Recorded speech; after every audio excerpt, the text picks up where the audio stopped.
mwanache jwangalira lulululu mwanache. Every second, 4 babies are born somewhere in the world. More than 130 million each year. For most parents, this is one of their moments of greatest happiness. But for some, it turns into a nightmare, which can haunt them for decades. It was a sort of rush of emotion that my first baby had been delivered, but it was the worst moment of my life because I knew she wasn't alive. 30 years ago, Isobel Martin, who lives in Wales, was admitted to hospital after noticing reduced movement in her almost full-term baby. Despite close monitoring, her baby died before she could be born. Through a 16-hour labour, which she knew would end in a stillbirth, Isobel listened to the live babies next door. The nurse said to me, "You're not as important as the lady in the room next door because her baby's alive and we need to get that baby out. Your baby isn't, so you can carry on pushing on your own." In fact, my husband had to go and fetch the oxygen because they were all busy with the lady next door. Isobel cried for months. She had named the baby Holly and treasured the photos she had taken, the lock of hair she kept. People tended to cross the road to avoid talking to me, and I saw them coming towards me and I knew they'd seen me and they crossed the road so they didn't have to talk to me.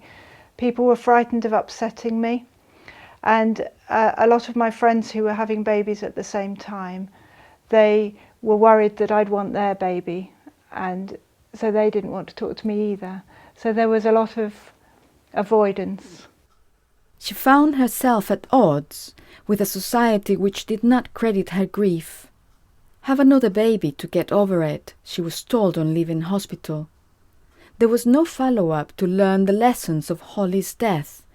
She was not treated as the bereaved mother she felt herself to be. It's never left me, even 30 years on. I still think about her every day. Having another baby doesn't make you get over it. I've had 6 more since, and it's not a replacement for the one that you've lost.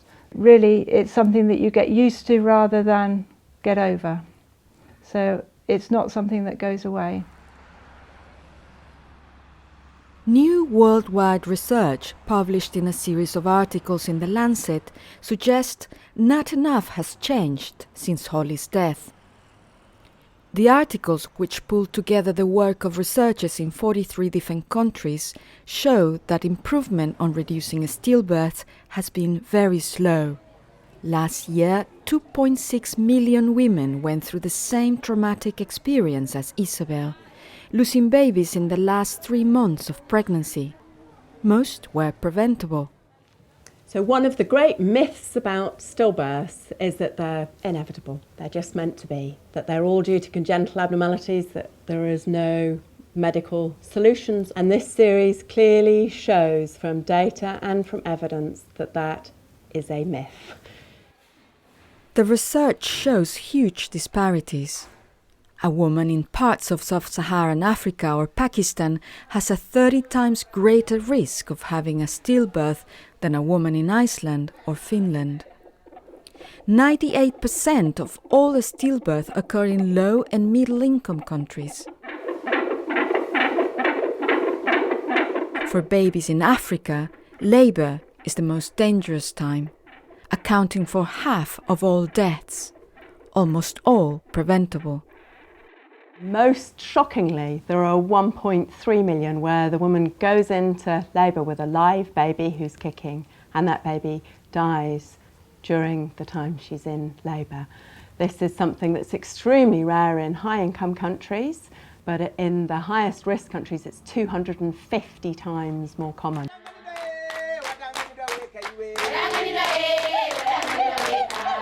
Improving close-to-home clinics will make a huge difference. Infections during pregnancy like malaria and syphilis are the next most common cause of stillbirths. They can be treated or prevented at antenatal sessions, like this one in Malawi. In every region, there are some countries which have made much more progress than others.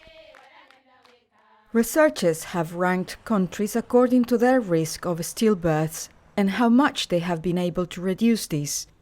The Netherlands has made the most progress through careful auditing and better accountability to learn the lessons from each stillborn baby. In Africa, Rwanda has reduced stillbirths the most with a campaign to get women into health facilities in time to give birth. But this progress is not mirrored elsewhere. Our analysis shows that it will be more than 160 years at current rate of progress before a baby born in Africa has the same chance of avoiding being a stillbirth as a baby in a high-income country today. This is unacceptable. Christina, who lives in rural Malawi, lost a baby last year.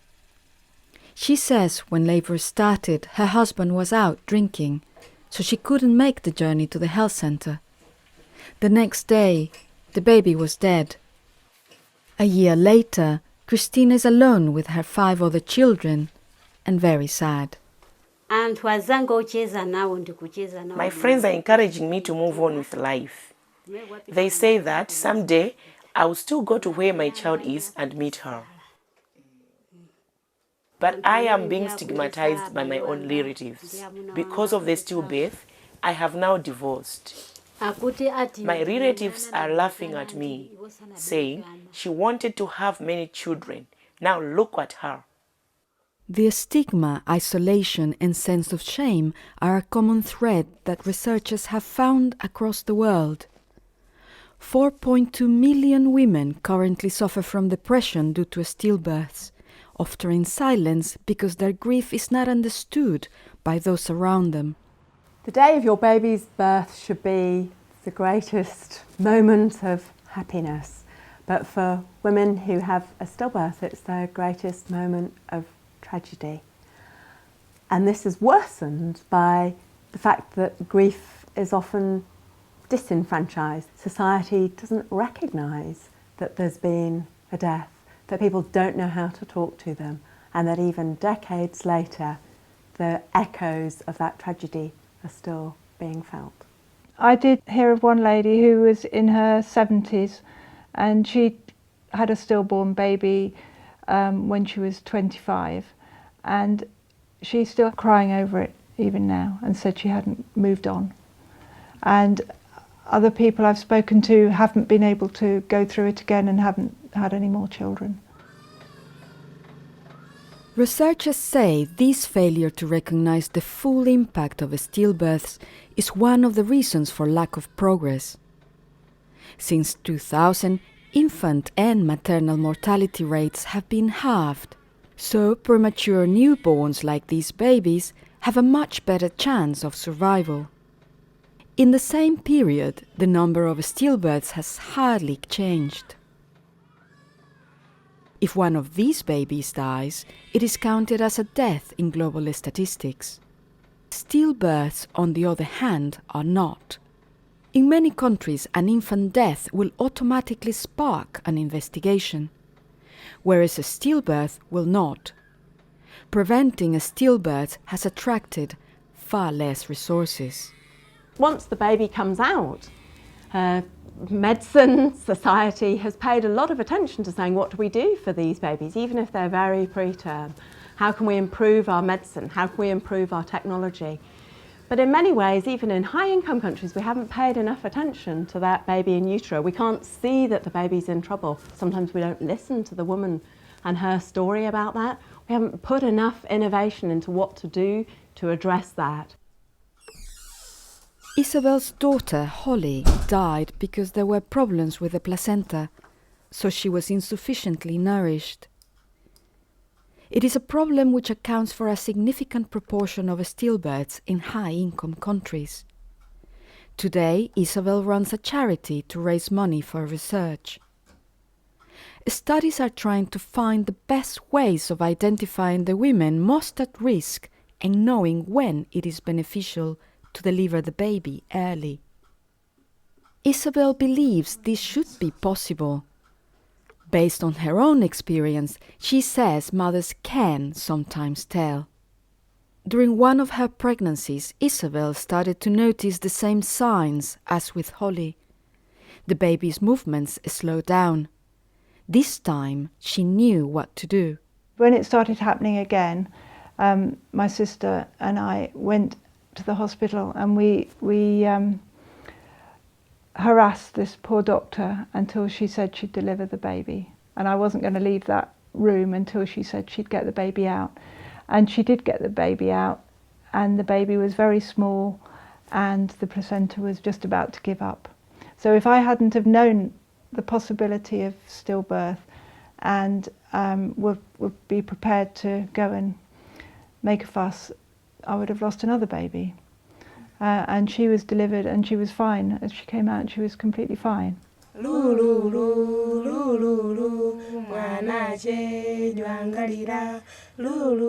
lot has changed since Holly died. Bereavement counseling for parents, for instance, is now better. But much more needs to be done. For this to happen, researchers say, a stillbirth needs to be seen through the eyes of the parents who have experienced it, as the death of a child who should be mourned, and from whom lessons must be learned to help other unborn children.